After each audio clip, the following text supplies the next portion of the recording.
নবী শুনিয়া দিয়েন ও বাবা ওমর রাদিয়াল্লাহু তাআলা আনহু হযরত আয়েশাকে বিয়েটা আমি নবী নিজের ইচ্ছায় করি নাই আল্লাহ রাব্বুল আলামিন আমি নবী আমাকে হুকুম দিয়ে দেন আমি নবী আমাকে হুকুম দিয়ে দেন আল্লাহ পাকে নবী হুজুর বিয়াদি মাফ করুন গুস্তাগিটা ক্ষমা করুন হুজুর আপনি বাড়ি চলে যান হুজুর আপনি বাড়ি চলে যান আমি ওমর মানি না আমি ওমর মানি না ইয়া রাসূলুল্লাহ হাবিবাল্লাহ ইয়া রাসূলুল্লাহ হাবিবাল্লাহ আল্লাহ পাকে নবী হুজুর বিয়াদি মাফ করুন হযরত আয়েশা হলেন পাক হযরত আয়েশা হলেন পাক ইয়া রাসূলুল্লাহ হাবিবাল্লাহ আমার আল্লাহ পাক তো ভুলানা আমার আল্লাহ পাক তো ভুলানা দাত্তার সাথে আপনার বিয়ে দেবে ইয়া রাসূলুল্লাহ হাবিবাল্লাহ আল্লাহ পাকে নবী আল্লাহ পাক যখন হুকুম পাঠিয়ে দেন হযরত আয়েশা রাদিয়াল্লাহু তাআলা আনহা বিনা সাক্ষীতে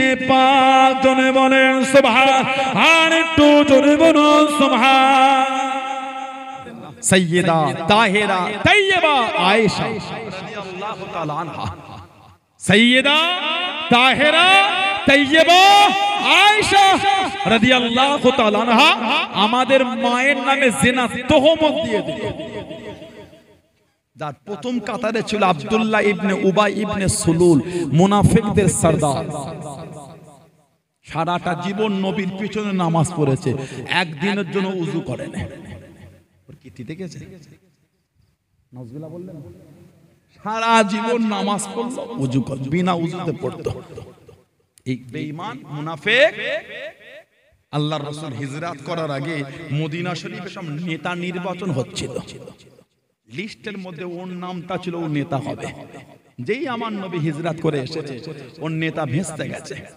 সব দলে দলে গিয়ে নবীর কাছে গিয়ে মুসলমান হচ্ছেন জোরে বলেন ও একটা গ্রুপ নিয়ে কিছুদিন থামলো দেখলো পরিবেশ ভালো নয় সবাই তো মুসলমান হয়ে গেল ভেতর থেকে নয় বাহ্যিকটা দল বেঁধে গিয়ে মুসলমান হয়েছে কিন্তু নবীর বিরুদ্ধচারণ করতো নামাজ পড়তো নবীর পিছনে কিন্তু নামাজে দাঁড়িয়ে নামাজের বিঘ্ন ঘটাতো আল্লাহ রাসূল যখন নববী শরীফে দাঁড়াতেন পিছনের কাতার থেকে খিলখিল করে হাসতো নাউজুবিল্লাহ বলে নামাজে বিঘ্ন ঘটাচ্ছে পিছনের কাতারে হাসতো আমাদের নবী নামাজ শেষ করে পিছনে ঘুরে তামবি করতেন করে বলতেন কে কে হেসেছো সব জানি কে কে হেসেছো আমি নবী সব দেখেছি আমি রাসূল যেমন সামনে দেখি আমি নবী তেমন পিছনে দেখি সুবহানাল্লাহ বললেন আমাদের নবী যেমন সামনে দেখতেন আমাদের নবী তেমন পিছনে দেখতেন জোরে বলেন সুবহানাল্লাহ কে কে হেসেছো সব ওই মুনাফিক গুলো ওই করত পিছনের কাতারে দাঁড়িয়ে হাসতো নামাজে বিঘ্ন ঘটানো নবী হলেন ইমাম আমাদের নবী হলেন ইমাম সাহাবারা হলেন মুক্তাদি ওই নামাজ হলো আল্লাহ পাকের দরবারের কবুল নামাজ তারপরও পিছনে দাঁড়িয়ে বিঘ্ন ঘটাতো সারা জীবন বিনা উযুতে নামাজ পড়েছে এবার একটু আমাকে বলেন আমাদের সমাজে বিনা উযুর মুসল্লি আছে না নাই কথা বলে না ঠান্ডার সময় এগুলো বেশি হয় এই উযু করলাম আর উযু করতে পারবো না হালকা করে হাঁটুর উপরে কাপড় উঠে গেল উযুটা কমজোর হয়ে যায় পরস্তর উযু ভঙ্গ কি রে না না বেশি কাপড় ওঠে মানে উনি উযু করবে না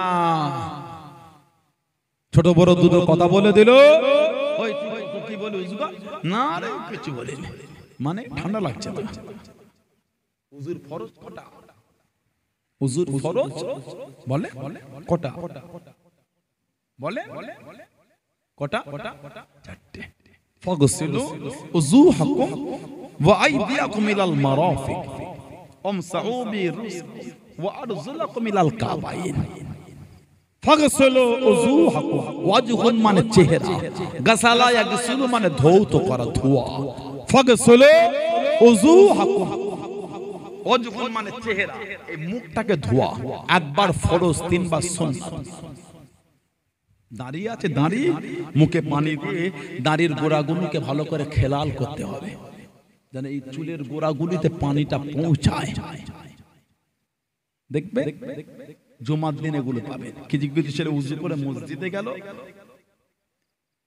এই অংশটা, এই থুতনি, এই পাশ থেকে এই অংশটাকে একবার দোয়া ফরজ, ভিতরের অংশটা। এর মধ্যে কিছু কিছু জায়গা দেখবেন শুকনো আছে। ঠিক বলছি না? বলছি না? উযু হলো না, এমনি বিনা উযুতে নামাজ পড়াটা হলো হারাম। এমনি বিনা উযুতে নামাজ পড়া হলো হারাম। হিমাগতি দিয়ে কে গায়ে জোর দিয়ে কে পড়লে হবে কাফের। এমনি বিনা উযুতে নামাজ পড়া হলো হারাম। আর হিমাগতি দিয়ে কে গায়ে জোর দিয়ে কে পড়লে ঈমান চলে যাবে। তাহলে এই যে মুখের অংশগুলো শুকনো আছে, উযু হলো বলে মনে হয় আপনাদের? ওয়াইদিয়াকুম ইলাল মারাফিক, এই কোনই পর্যন্ত একবার দোয়াটা ফরজ, তিনবার সুন্নাত। কিছু কিছু মানুষ উযু করে দেখবে এই অংশগুলো সব শুকনো রয়ে যায়। ঠিক না ভুল বলছি? উযু হলো না, আমসাউ বিরুসকুম, মাথাটাকে মুসা করা। ওয়ারজুলাকুম ইলাল কাবাইন, রিজলুন মানে পা, আরবিতে রিজলুন মানে পা। ওয়ারজুলাকুম ইলাল কাবাইন, কাবা। কাবা মানে কি? কাবা আমরা বলি না কাবা শরীফ, বলি না কাবা?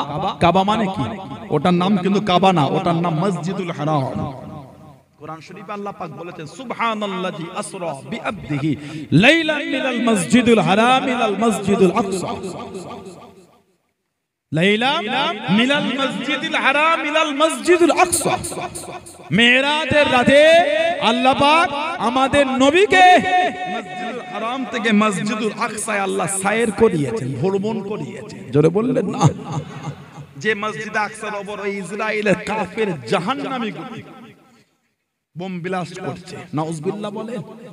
প্যালেস্তাইনের উপর বোম ব্লাস্ট হচ্ছে না? গাজা, সিরিয়া, আল্লাহ পাক ইসরাইলের এই সমস্ত কাফের জাহান্নামার কীট, জাহান্নামার খুরাকদের হাত থেকে আল্লাহ বাইতুল মুকাদ্দাসকে হেফাজত করে। বলুন আল্লাহুম্মা আমিন। আল্লাহ প্যালেস্তাইনের মানুষগুলোকে, আল্লাহ বাচ্চাগুলোকে হেফাজত করে। বলুন আল্লাহুম্মা আমিন। আল্লাহ দয়াময় দয়া করে গাজার উপর আল্লাহ রহম করে, আসমান থেকে আল্লাহ রহমত দেন। বলুন আল্লাহুম্মা আমিন।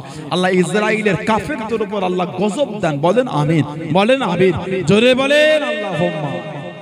যে জুলুম শুরু করেছে দেখার মতো নয়। যুদ্ধের একটা প্রোটোকল আছে, সিস্টেম। গাড়ি কিনেছেন, রাস্তা করা আছে, রাস্তার নিচে দিয়ে গেলে গাড়ি যাবে বলে মনে হয়? সামান্য যাবে, তারপরে পুকুর, গাড়ি গেল না। তাহলে গাড়ি চালাবো একটা রাস্তা লাগে। যুদ্ধের একটা প্রোটোকল আছে, সিস্টেম। যুদ্ধের সিস্টেম আছে। নার্সিং হোমে অ্যাটাক করতে পারবে না। যেখানে শরণার্থী হয়ে মানুষ থাকবে ওখানে অ্যাটাক করতে পারবে না। যেখানে মানুষকে সেবা দেওয়া হবে ওইখানে অ্যাটাক করতে পারবে না। একটা যুদ্ধের প্রোটোকল এগুলো। ইসরাইল এই কাফের জাহান্নামীগুলো কিছুই মানছে না। নার্সিং হোমের উপর বোম ব্লাস্ট করছে, বলে নাউজুবিল্লাহ। এরা যুদ্ধের প্রোটোকল মানছে না, খেয়াল খুশি। তবে ভাবছেন জিতে যাবে। আল্লাহ ছাড় দেন, আল্লাহ ছেড়ে দেন না। ফেরাউনও কিন্তু কম জুলুম করেন। সাদ্দাত, নমরুদ, হামান, আবু জেহেল, আবু লাহাব, উতবা, শাইবা, শিবা কম জুলুম করেন। আল্লাহ ছাড় দিয়েছেন, আল্লাহ ছেড়ে দেন। সাদ্দাত করেছে জান্নাত, ঢুকতে হলো না। পাটা তুলেছে ফেলবে, তার আগে মরণ। কথা ঠিক না ভুল বলছি? আল্লাহ ইসরাইলের এই কাফের, এই বেঈমান, এই জাহান্নামীদের চক্রান্ত থেকে আল্লাহ হেফাজত করে। বলুন না আমিন, জোরে বলেন আল্লাহুম্মা।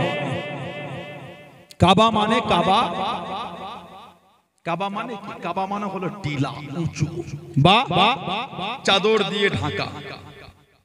কাবা মানে টিলা, উঁচু, সমতল ভূমিতে উঁচু বা চাদর দিয়ে ঢাকা। ওয়া আরজুলাকুম ইলাল কাবাইন, রিজলুন মানে পা, ওয়া আরজুলাকুম ইলাল কাবাইন। এই পায়ের যে উঁচু উঁচু গাঁট আছে কাবা, এই পায়ের যে উঁচু উঁচু গাঁট ওই অবধি একবার দোয়া ফরজ, তিনবার সুন্নাত। কিছু কিছু মানুষ উযু করে দেখবে গোড়ালির কাছে শুকনো রয়ে যায়। কথা বলে না? উযু হলো, উযু হয়েছে, ওই অবস্থায় নামাজ পড়ছেন। এমনি বিনা উযুতে নামাজ পড়া হলো হারাম। আল্লাহ পাক আমার ভাইগুলোকে এগুলো বোঝার তৌফিক দান করে, বলেন আমিন, বলেন আল্লাহুম্মা আমিন। এই আব্দুল্লাহ ইবনে উবাই ইবনে সুলুল এই মুনাফিকটা লটিয়েছিল মায়ের নামে জিনা তুহমত। আমাদের নবী আল্লাহর হুকুমের, আল্লাহর ইলহামের অপেক্ষায় নবী গুম হয়ে গেলেন। মা দেখছেন নবী আসছেন, খুশি মনে ঠিক মতন কথা বলছেন না, মায়ের বড় কষ্ট। মা বললেন হুজুর আমি একটু ঘরে যাব। নবী বললেন যাও। মায়ের কষ্ট আরো বেড়ে গেল। কেন? যখনই বলতাম নবীকে হুজুর একটু মায়ের বাড়ি যায়, নবী বলতেন মায়ের ঘরে গিয়ে কি করবে, আমার কাছে থাকো না। আজকে নবী আমাকে বাধা দিলেন না, নবীও আমার উপর একটু কষ্ট পেয়েছে, নবীও হয়তো আমাকে সন্দেহ করছে। মা বাপের বাড়ি গেলে সেখানেও মাও ঠিক মতন কথা বলে না, বাপও বলে না, মাও বলে না, বাপও বলে না। সাহাবাদের মধ্যে একটা গুম অবস্থা এসে গেছে, স্তব্ধ হয়ে গেছে। আল্লাহর নবী ডাকলেন হযরত আবু বকর সিদ্দিক, হযরত উমর ফারুককে ডাকলেন রাদিয়াল্লাহু তাআলা। সিদ্দিক আকবরকে নবী বললেন আপনার রায়টা কি? এই যে আপনার মেয়ের নামে সবাই জিনার তুহমত দেয়, আপনার কি রায়? হুজুর আমার কোনো রায় নেই, বিচার যেটা আপনি করবেন ওটাই আমার রায়। সুবহানাল্লাহ বললেন না, মেয়ে আমার হতে পারে কিন্তু বিচার আপনার হাতে। ওমা ইয়ানতুকু আনিল হাওয়া ইন হুয়া ইল্লা ওয়াহয়ুন ইউহা। আমাদের নবী নিজের থেকে কিছুই করে না, যেটাই বলে যেটাই করে ওটা আল্লাহর ওহী হয়, ওটাই নবী বলেন। বলুন সুবহানাল্লাহ। হুজুর আমার কোনো রায় নেই, বিচার যেটা আপনি করবেন ওটাই আমার রায়। হযরত ওমর ফারুককে নবী বলছে আপনার কি রায়? হযরত ওমর রাদিয়াল্লাহু তাআলা হযরত ফারুক আযম বললেন হুজুর রায় একটা দেবো, তবে আমাকে বলতে হবে এই যে বিয়েটা করেছেন কার কথাই করেছেন। সুবহানাল্লাহ বললেন। আমাদের সমাজে স্বামী স্ত্রীর ঝগড়া হলে আগে ঘটকটাকে খোঁজে, কথা বলে না, এটাই হাগু দেন কে মেয়েটা ঠিক করে দিল, ঘটকটাকে আগে দেখ।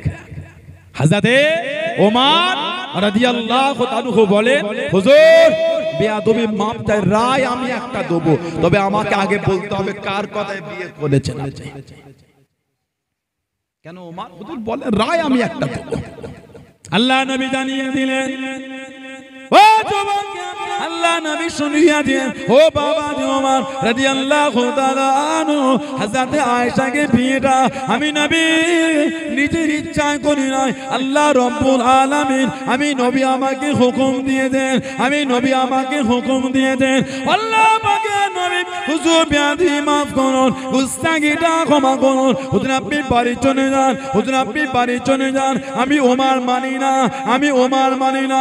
ইয়া রাসূলুল্লাহ হাবিবাল্লাহ, ইয়া রাসূলুল্লাহ হাবিবাল্লাহ, আল্লাহ পাকে নবী হুজুর বিয়াদি মাফ করুন। হযরত আয়েশা হলেন পাক, হযরত আয়েশা হলেন পাক, ইয়া রাসূলুল্লাহ হাবিবাল্লাহ আমার আল্লাহ পাক তো ভুলানা, আমার আল্লাহ পাক তো ভুলানা, দাত্তার সাথে আপনার বিয়ে দেবে ইয়া রাসূলুল্লাহ হাবিবাল্লাহ। আল্লাহ পাকে নবী আল্লাহ পাক যখন হুকুম পাঠিয়ে দেন হযরত আয়েশা রাদিয়াল্লাহু তাআলা বিনা সাক্ষীতে পাক জনে বলেন সুবহান, আর একটু জোরে বলুন সুবহান। হুজুর আপনি ঘরে চলে যান, কোনো সাক্ষী লাগবে না, যে বিয়ের খবর স্বয়ং আল্লাহ বলে পাঠিয়েছে সেই মেয়ে কোনোদিন নাপাক হতে পারে না। হযরত আয়েশা পাক বলেই তো আল্লাহ আপনার সঙ্গে বিয়ে দিয়েছে। বললেন না হুজুর কোনো সাক্ষী লাগবে না, হযরত আয়েশা বিনা দলিলে বিনা সাক্ষীতে পাক। কেন? বিয়ের খবর স্বয়ং আল্লাহ পাঠিয়েছে, আল্লাহ তো ভোলা না, যার সাথে আপনার বিয়ে দেবে হযরত আয়েশা পাক বলেই আল্লাহ বিয়ে দিয়েছে। জোরে বলেন, বলেন আলহামদুলিল্লাহ। একবার মদিনা শরীফে লটে গিয়েছিল নবী হযরত আয়েশাকে ছেড়ে দেবে, মুনাফিকরা লটিয়ে দিয়েছিল। হযরত ওমর ফারুক রাদিয়াল্লাহু তাআলা ছুটেছেন নবীর দরবারে, আল্লাহ রাসূলের সামনে গিয়ে দাঁড়িয়ে গেলেন, হুজুর হযরত আয়েশাকে ছাড়বেন না, হুজুর ওই বাড়িটার কান্না বন্ধ হবে না। সিদ্দিক আকবর ওই বাড়ির কান্নাটা বন্ধ হবে না, এই মায়ের জন্য নবীর কাছে একটু সুপারিশ করেছিলেন। হযরত মা আয়েশা বলেছেন আব্দুল্লাহ তোমার আব্বাকে গিয়ে বলো নবীর পাশের জায়গাতে আমি ঘুমাবার থেকে তোমার আব্বার ঘুমানোটাকে প্রাধান্য বেশি দিচ্ছি, যাও ওই জায়গাটা তোমার আব্বাকেই দিয়ে দিলাম। জোরে বলেন না সুবহানাল্লাহ। ওই যে মায়ের জন্য ইহসান করলেন, মা নবীর পাশে জায়গাটা ওই ইহসান, এই ইহসান দিয়ে মিটালেন, চুকালেন। বলুন সুবহানাল্লাহ। হযরতে আবু বকর হাদিস শরীফে এসেছে, আল্লাহ নবী বলেন ইক্তাদু বিল্লাযাইন মিন বাদি মিন আসহাবি আবি বকর ও ওমর। ইক্তাদু বিল্লাযাইন মিন বাদি মিন আসহাবি আবি বকর ও ওমর রাদিয়াল্লাহু তাআলা। তোমরা আমি নবী আমার সাহাবাদের মধ্যে আমি নবী আমার পরে আমার আবু বকর আমার উমরের কাছে তোমরা যাবে। বলুন সুবহানাল্লাহ। এত শান আল্লাহ সিদ্দিক আকবরকে দিয়েছেন, এত মাকাম আল্লাহ সিদ্দিক আল্লাহ দিয়েছেন। কদিন আগে একটা হাদিস শরীফ দেখছিলাম, হযরতে আবু বকর সিদ্দিক রাদিয়াল্লাহু তাআলা আনহু, হযরতে আবু বকর সিদ্দিক রাদিয়াল্লাহু তাআলা আনহু আল্লাহ নবী বলেছেন, তিরমিজি শরীফে এসেছে, আল্লাহ নবী বলেছেন মা আয়েশা রাদিয়াল্লাহু তাআলা থেকে হাদিস, নবী বলেন লা ইয়ানবাগি লিকাউমিন ফীহিম আবু বকর আয়াউম্মুহুম গায়রুহু। নবী বলেন আমার আবু বকর সিদ্দিক থাকবে, যেখানে আমার আবু বকর সিদ্দিক থাকবে সেখানে কেউ অন্যজন ইমামতি করবে। যেখানে আবু বকর সিদ্দিক থাকবে ইমামতির দায়িত্ব আমার আবু বকর সিদ্দিক পালন করবে। জোরে বলেন। এত মাকাম আল্লাহ ওনার আলা করেছে। কি মহব্বত আমাদের নবীকে করলেন, কি ভালো আমাদের রাসূলকে। আল্লাহর রাসূল জানার শানে দুনিয়াতেই বলেছেন আমার আবু বকর জান্নাতি, বললেন না? তিরমিজি শরীফে একটা বাব আছে মানাকিবে উসমান, তিরমিজি শরীফে একটা বাব আছে মানাকিবে উসমান রাদিয়াল্লাহু তাআলা। তিরমিজি শরীফের মধ্যে পাবে। আল্লাহ নবী হুজুরা শরীফ থেকে বার হয়ে গেলেন, ও যুবক আল্লাহ নবী সাহাবীকে সাথে নিয়ে আল্লাহ নবী একটা খেজুরের বাগানে গেলেন। আল্লাহ নবী জানিয়ে দিলেন, আল্লাহ নবী শুনিয়ে দিলেন, ও বাবা সাহাবী আমি নবী খেজুরের বাগানে গেলাম, দরওয়াজার কাছে দাঁড়াও বাবা, দরওয়াজার কাছে দাঁড়াও বাবা, কাউকে ভিতরে ঢুকতে দেবে না, কাউকে ভিতরে আসতে দেবে না। আল্লাহ নবী খেজুরের বাগানে চলে গেলেন, কে যেন দাঁড়িয়ে গেল, কে যেন দাঁড়িয়ে গেল, আমি কি ভিতরে আসতে পারি, আমি কি ভিতরে ঢুকতে পারি? সাহাবী জিজ্ঞাসা করেন ইয়া রাসূলুল্লাহ হাবিবাল্লাহ, ইয়া রাসূলুল্লাহ হাবিবাল্লাহ, আল্লাহ পাকের নবী কে যেন দাঁড়িয়ে গিয়ে ভিতরে আসার অনুমতি চেয়ে দিলেন, হুকুম করা চেয়ে দিলেন। আল্লাহ নবী জানিয়ে দিলেন, আল্লাহ নবী শুনিয়ে দিলেন, ও বাবা সাহেব উনাকে ভিতরে আসতে দাও, দরওয়াজা খানা খুলে দাও, উনাকে ভিতরে আসতে দাও, সংবাদ খানা দিয়ে দাও, উনি হলেন জান্নাতি, উনি হলেন জান্নাতি। দরওয়াজা খুলে গেল, দরওয়াজা খুলে দিলেন, টুকটুক করে যিনি ঢুকে গেলেন উনি অন্য কেউ নয়, উনি হলেন হযরত আবু বকর সিদ্দিক রাদিয়াল্লাহু তাআলা আনহু। জনে বলুন সুবহান, আর একটু জনে বলুন সুবহান। আবার কে যেন দাঁড়িয়ে গেল, ভিতরে আসার অনুমতি খানা চেয়ে নিয়ে, ভিতরে ঢোকার হুকুম চেয়ে নিয়ে সাহাবী জানিয়ে দিলেন, ইয়া রাসূলুল্লাহ হাবিবাল্লাহ, ইয়া রাসূলুল্লাহ হাবিবাল্লাহ, আল্লাহ পাকের নবী হুজুর বিয়াদি মাফ করুন। কে যেন দাঁড়িয়ে গেল, ভিতরে আসার অনুমতি খানা চেয়ে দিলেন, হুকুম চেয়ে দিলেন। আল্লাহ নবী জানিয়ে দিলেন, আল্লাহ নবী শুনিয়ে দিলেন, ও বাবা সাহেব উনাকে ভিতরে আসতে দেন, উনাকে ভিতরে ঢুকতে দেন, উনাকে সংবাদ খানা দিয়ে দেন, উনি হলেন জান্নাতি। দরওয়াজা খুলে গেল, দরওয়াজা খুলে দিলেন, যিনি টুকটুক করে ঢুকলেন উনি অন্য কেউ নয়, উনি হলেন হযরত ওমর ফারুক রাদিয়াল্লাহু তাআলা আনহু। জনে বলুন সুবহান, আর একটু জনে বলুন সুবহান। ও যুবক আবার কে যেন দাঁড়িয়ে গেল, 3 নম্বর কে যেন দাঁড়িয়ে গেল, ভিতরে আসার অনুমতি খানা চেয়ে নিয়ে ইয়া রাসূলুল্লাহ হাবিবাল্লাহ, ইয়া রাসূলুল্লাহ হাবিবাল্লাহ, আল্লাহ পাকের নবী আবার কে যেন দাঁড়িয়ে গেল, ভিতরে আসার অনুমতি করেছেন। আল্লাহ নবী কিছুক্ষণ চুপ করে গেলেন, আল্লাহ নবী কিছুক্ষণ থমকে গেলেন, কিছুক্ষণ পরে জানিয়ে দিলেন, ও বাবা স্বামী, উনাকে খবর দিয়ে দেন, উনাকে ভিতরে আসতে দেন, উনাকে ভিতরে ঢুকতে দেন, উনাকে সংবাদ কারা দিয়ে দেন, উনি হলেন জান্নাতি। দরওয়াজা খুলে গেল, দরওয়াজা খুলে দিলেন, যিনি ভিতরে 3 নম্বরে ঢুকলেন উনি হলেন হযরত উসমান ইবনে আফফান রাদিয়াল্লাহু তাআলা আনহু। জোরে বলুন সুবহান, আর একটু জোরে বলুন সুবহান। নাম ধরে ধরে বলছে, খবর দাও জান্নাতি। এই হাদিস শরীফে হযরত আলী রাদিয়াল্লাহু তাআলা এর আলোচনা হয়। তবে অন্য হাদিস শরীফে এসেছে নবী ওনার নাম ধরে বলেছে আমার আলীও জান্নাতি। বলুন সুবহানাল্লাহ। আল্লাহ নবী বলছে দরওয়াজা খুলে দাও, ভিতরে আসতে দাও, আর খবর দাও উনি জান্নাতি। প্রথম নম্বর ঢুকছেন আবু বকর সিদ্দিক, নবী বলেছে আপনি জান্নাতি। 2 নম্বরে দরজা খুলে গেল হযরত ওমর, উনি বলেছেন নবী বলেছেন আপনি জান্নাতি। জোরে বলে। 3 নম্বরে দরজা খুলে গেল, নবী বলে ওনাকে বলো উনিও জান্নাতি। সাহাবী বলছে আপনিও জান্নাতি। জোরে বলবেন না সুবহানাল্লাহ। এত মাল আল্লাহ উসমান ইবনে আফফানকে দিয়েছে। এত ব্যস্ত থাকতেন কাজে, মাঝে মাঝে ঘোড়ার পিঠে বসে বসেই খেতেন, নিচই যে নেমে একটু শান্তিতে খাবে। এত মালে এত ব্যবসা, এত বড় ব্যবসা আল্লাহ ওনাকে দিয়েছে, ঘোড়ার পিঠেই খেতেন। হুজুর আমি ঘোড়ার পিঠেই ব্যস্ততায় খেয়ে ফেলি হুজুর। নবী পাক জিজ্ঞাসা করে উসমান রাদিয়াল্লাহু তাআলা আনহু, এই যে ঘোড়ার পিঠে যখন খাও মালগুলি যে রিজিক যে নিচেই পড়ে ওগুলো কি করো? হুজুর খাওয়া মিটে গেলে ঘোড়ার পিঠ থেকে নেবে জমিন থেকে কুড়িয়ে কুড়িয়ে ময়লা ধুলোগুলোকে সাফ করে আল্লাহর দেওয়া রিজিক মনে করে হুজুর ওগুলো খেয়ে নে। আল্লাহর রাসূল বলেছেন উসমান তুমি আল্লাহর রিজিকে এত সম্মান করেছো বলে আল্লাহ তোমার মালে এত বরকত দিয়েছেন। বললেন আলহামদুলিল্লাহ। আমরা যেগুলি আমাদের দস্তরখানে পড়া দূরের কথা, পেরেটের গুলো খেতে চাই না, ঠিক না ভুল বলছি?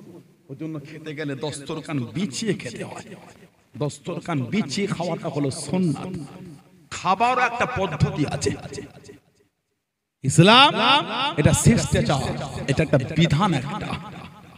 এমনি গোটা পৃথিবীর মানুষ পাগল হয় ইসলামে, এমনি আসছে তা নয়। আজও আপনি নেটে গিয়ে গুগলে গিয়ে লেখেন পৃথিবীর সবথেকে বেস্ট ম্যান কে, পৃথিবীর সবথেকে 1 নম্বর ব্যক্তি কি, আজও গুগলে গিয়ে লেখেন, জানার নাম সর্বপ্রথম আসবে উনি হলেন আমাদের নবী সরকারে তো আলম হাবিবে তাবিবে লবিবে মাহতাবে নবুয়ত আহমদে মুস্তাফা মুহাম্মদ মুস্তাফা সাল্লাল্লাহু আলাইহি ওয়াসাল্লামের নামটা 1 নম্বরে আজও গুগলও দিচ্ছে। জোরে বলুন। সর্বযুগের সর্বশ্রেষ্ঠ মানবের মধ্যে 1 নম্বর হলেন আমাদের নবী। জোরে বলুন, বলেন আলহামদুলিল্লাহ। সেই নবীর আদর্শই জীবন করেন, দস্তরখান বিছিয়ে খাবে। দস্তরখান বিছিয়ে খাওয়াটা সুন্নাত। নিজেরাই যদি ইসলামের বিধান না মানি, বাইরের গুলি মানবে কি করে? কথা বলে না, ঠিক না ভুল বলছি? নিজেরাই যদি মুসলমান হয়ে না মানি, অন্যগুলি আমাদের থেকে শিখবে কি করে? দস্তরখান বিছিয়ে খাবে। কেন? দস্তরখানে যেগুলি খেতে গিয়ে পড়ে যাবে ওগুলোকে তুলে খাওয়াটা হলো সুন্নাত। খেতে গিয়ে দস্তরখানে যেগুলি পড়ে যায় ওগুলোকে তুলে খাওয়াটা হলো সুন্নাত। রিজিকে বরকত দেবেন খুশি হয়ে আমার আল্লাহ, বলেন সুবহানাল্লাহ। আমার ভাইয়েরা, বাপজানেরা, ছেলেরা, যুবকেরা, মুরব্বীরা, মায়েরা, বোনেরা, মেয়েরা, মহিলারা, মনটাকে ভালো করে সাহাবাদের জীবন চরিত্রগুলো দেখেন। নবীর প্রেম, নবীর ভালোবাসা, নবীর মানা কিভাবে। আল্লাহ রাসূল জীবনের শেষ যুদ্ধই গেলেন তাবুকের যুদ্ধ 9ম হিজরিতে। ওটা আমাদের নবীর জীবনের শেষ যুদ্ধ, আর যায় না। 30,000 সাহাবা নবী তাবুকে নিয়ে গেছিলেন। জীবনে যত যুদ্ধেই নবী গিয়েছে সব থেকে বেশি সাহাবা রাসূল তাবুকে নিয়ে গিয়েছিলেন 30,000। এত সাহাবা নবী কোন যুদ্ধে নিয়ে যায় না। সাহাবাদের থেকে চাইছে বাবা কে কি দিচ্ছ দাও আল্লাহর দ্বীনের জন্য, কার কেমন কি আছে দাও বাবা, যার যা হয় দাও। ফারুক আজম ঘরে চলে গেল রাদিয়াল্লাহু তাআলা। কয়েকটা উটের পিঠে মাল ভরে নবীর দরবারে আসেন। আসসালামু আলাইকা ইয়া রাসূলুল্লাহ হাবিবাল্লাহ, নবী পাক সালামে যাও, কি খবর? হুজুর আমার তরফ থেকে এটা এত মাল হুজুরে কিনচিত। মা বাকাইতা লি আহলিকা, পোকা দেখেছো খালি, মা আবকাইতা লি আহলিকা, ঘরের জন্য কি রেখে এলে? আবকাইতা মিসলা যালিক, হুজুর এই সমপরিমাণ ঘরে রেখে এসেছে। মালের অর্ধেকটা আপনাকে দিচ্ছে, অর্ধেকটা ঘরে। নবীর পাশে দাঁড়িয়ে আজকে আমার কাছে আবু বকর সিদ্দিক হেরেছে। আবু বকর সিদ্দিককে আল্লাহ এক নম্বরে কবুল করেছেন। বললেন আলহামদুলিল্লাহ। আবু বকর সিদ্দিককে আল্লাহ পাক এক নম্বরে কবুল করেছেন। এটা হাদিস শরীফ বুখারী শরীফে আছে, একটা হাদিস শরীফ বুখারী শরীফে আছে। হযরতে আবু বকর সিদ্দিক আর হযরত উমর ফারুক রাদিয়াল্লাহু তাআলা দুজনের মধ্যে একবার তালকি হয়ে গিয়েছিল, দুজনের মধ্যে একটু মনোমালিন্য হয়ে গিয়েছিল, দুজনের মধ্যে একটু তালকি হয়ে গিয়েছে, মনোমালিন্য। বুখারী শরীফে 3661 নম্বর হাদিসে পাবেন, 3661 নম্বর হাদিসে এসেছে। দুজনের মধ্যে তালকি হয়ে গেছে। আবু বকর সিদ্দিক একটু নরম দিলের মানুষ ছিলেন, একটু নরম দিলের মানুষ। হযরত আবু বকর সিদ্দিক উমর ফারুক, যা হয়েছে হয়েছে, আমাকে মাফ করে দেন। উমর ফারুককে গুরুত্ব দিলেন না। কিতাবে এসেছে আবু বকর সিদ্দিক রাদিয়াল্লাহু আনহু এই সামনের কাপড়টা, লুঙ্গিটা একটু উঁচু করে ধরে হাঁটছে, যেমন পানি হলে কাদায় আমরা হাঁটি না, কাপড়টা তুলে তাড়াহুড়ো করে লুঙ্গিটা উঠিয়ে, কাপড়টা উঠিয়ে তাড়াহুড়ো করে হাঁটছে। নবী পাক দূর থেকে দেখছেন সিদ্দিক আকবর আসছে, একটু পেরেশান। নবীর দরবারে গেলেন, হুজুর উভয়ের মধ্যে একটু তালকি হয়ে গেছে। হুজুর উভয়ের মধ্যে একটু তালকি হয়ে গিয়েছে। ইন্নানি কানা বাইনি ওয়া বাইনা ইবনে খাত্তাব, হুজুর আমি আর খাত্তাবের ছেলে ওমর রাদিয়াল্লাহু আনহু, এই দুজনের মধ্যে একটু মনোমালিন্য হয়ে গেছে। আমি উনাকে বললাম, উনি আমাকে ফিরিয়ে দিলে, মাফ করলেন না। আল্লাহ রাসূলের দরবারে বসে গেলেন। ওমর ফারুক তো সাহাবী, আপনারা বিরক্ত লাগে আপনাদের? ওমর ফারুক তো সাহাবী, কিছুক্ষণ পরে ওনার মনটা নরম হয়ে গেল। নবী সাহাবী মাফ চাইলো, ফিরিয়ে দিলাম। উনি আমার কাছে আসলেন, ফিরিয়ে দিলাম। হযরতে ওমর রাদিয়াল্লাহু তাআলা আনহু সিদ্দিক আকবরের ঘরে চলে গেলেন। হুম্মা নাদিমতু ফাসালাহু আবু বকর রাদিয়াল্লাহু তাআলা, উনার বাড়ি চলে গেলেন, খুঁজতে গেলেন সিদ্দিক আকবরের বাড়িতে। ফাসালা আসাম্মা আবু বকর রাদিয়াল্লাহু তাআলা আনহু, উনি বাড়িতে গিয়ে ডাকলেন, আসাম্মা আবু বকর রাদিয়াল্লাহু, আবু বকর সিদ্দিক আছে? বাড়ির ভিতর থেকে আওয়াজ হলো, ক্বালু লা, না উনি ঘরে নাই। ক্বালু লা, না উনি ঘরে নাই। যখনই বললেন ঘরে নাই, উনি ভাবলেন তাহলে কোথায় যাবে, আল্লাহর নবীর দরবারে তাহলে গিয়েছে। জোরে বলেন না সুবহানাল্লাহ। উনি নবীর দরবারে আসছেন খুঁজতে, আল্লাহর নবীর দরবারে আসছেন খুঁজতে। সিদ্দিক আকবর নবী পাকের কাছে আসলেন। নবী পাকের কাছে এসে বলে, হুজুর আমার মধ্যে আর আবু ওমর ফারুকের মধ্যে তালকি হলো, আমি ওনাকে খুঁজতে গেলাম, বললাম, উনি আমাকে ফিরিয়ে দিলে, মাফ করলেন না। আল্লাহর রাসূল বলেছেন, আল্লাহর নবী বলেছেন, ইয়াগফিরুল্লাহু লাকা ইয়া আবু বকর সালাস। আয় আবু বকর সিদ্দিক, ওমর ফারুক তোমাকে মাফ করলো না তো কি হয়েছে? আমি নবী বলছি আল্লাহ তোমাকে মাফ করবে, 3 বার বলেছেন। উনি ফিরিয়েছে তো কি হয়েছে? আমি বলছি আল্লাহ তোমাকে মাফ করবে। সুবহানাল্লাহ বললেন। নবী দরবারে আছেন, ফারুক আজম নবী দরবারে যাচ্ছেন।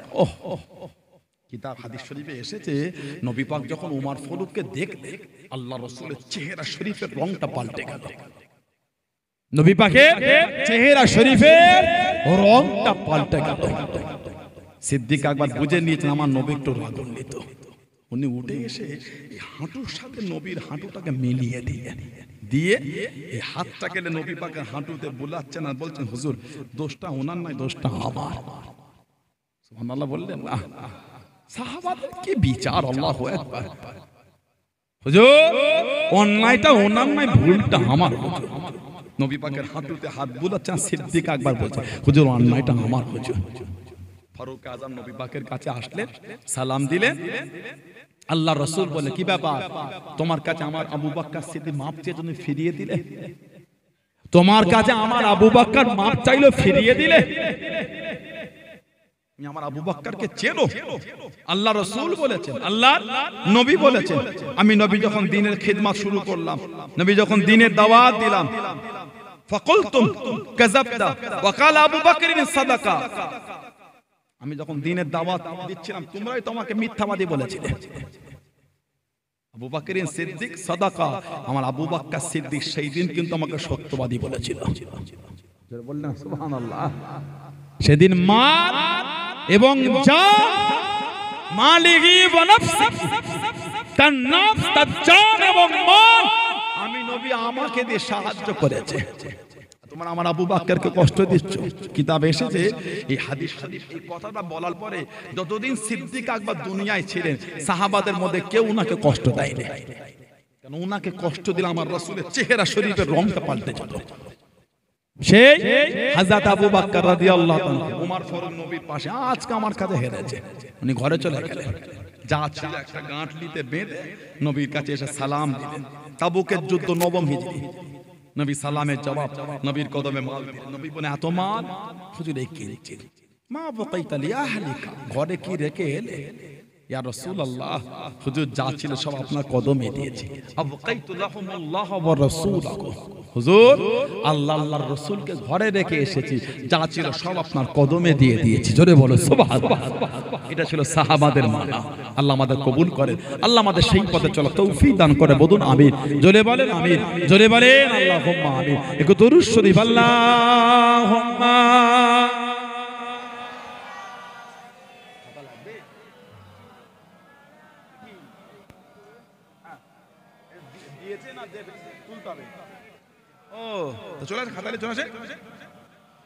আল্লাহুম্মা সাল্লি আলা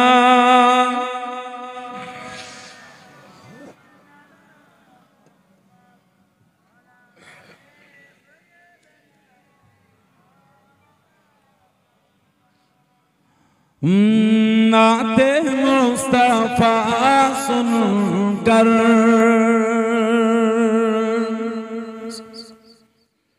रूह जब मचलती है,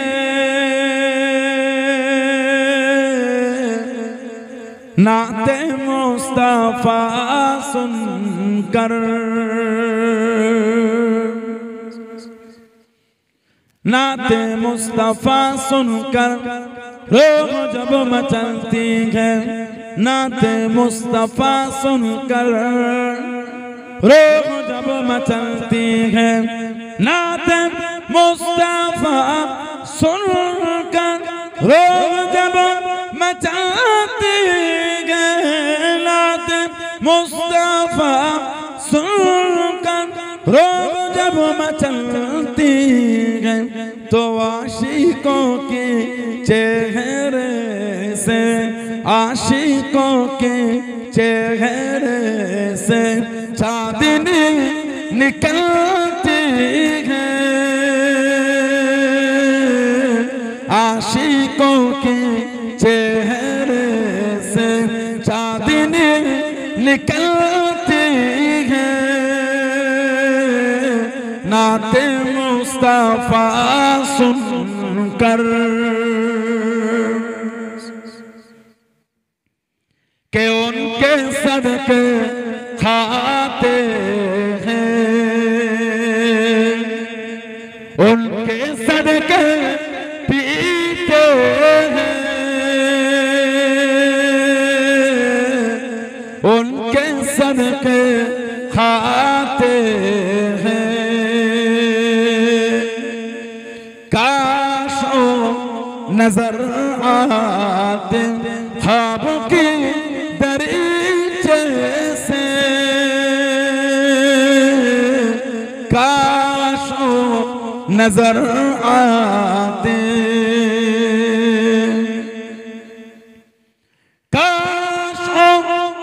नजर आते ख्वाबों के दरे जैसे काश ओ नजर आते ख्वाबों के दरे जैसे तो मेरी दीदार हसरत मेरी दीदार हसरत पहरोवा मलती है नाते मुस्तफा सुनकर रूह जब मचाती है तो आशिकों के चेहरे से अल्लाहुम्मा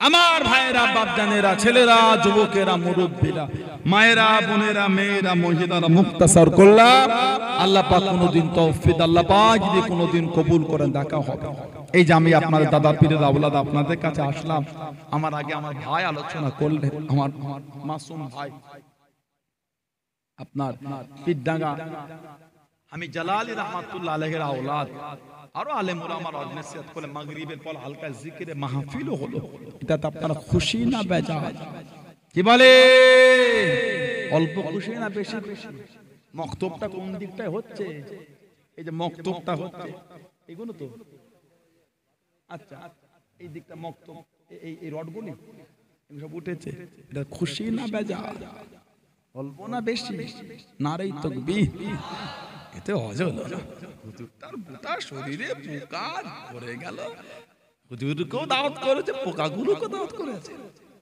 দুই দাওয়াতের লোকগুলোকে এক জায়গায় বসিয়েছে কি হয়েছে শরীরটা দেখেছেন আপনারা এটা মায়া হলো না হুজুরটাকে দেখে যে শরীফুল ভাইটা ফোন করে পাগল করে দেয় বাঁচতেও দিল না যখন ধরে ফোন করতে আর বন্ধ হয় না করেই যাচ্ছে 15 বার 20 বার কোনো খবর হবে না হুজুর ফোন না তুলে নিয়ত করে ফোন করা বন্ধ হবে না আল্লাহ ভাইগুলোকে কবুল করে বলেন আমিন আল্লাহ ওদের রিজিকে বরকত আল্লাহ ওদের কিসমত বরকত আল্লাহ আমাদের প্রত্যেকের হালাল মালে বরকত দাও বলেন আল্লাহুম্মা আমিন নারে তাকবীর নারে তাকবীর আহলে সুন্নাত ওয়াল জামাত আহলে সুন্নাত ওয়াল জামাত সিলসিলা মুজাদ্দিদুল জামাত ফুরফুরা শরীফে দাদা পীরের দরবারের মুরিদ মুতাকিদিন নারে তাকবীর বলেন আলহামদুলিল্লাহ।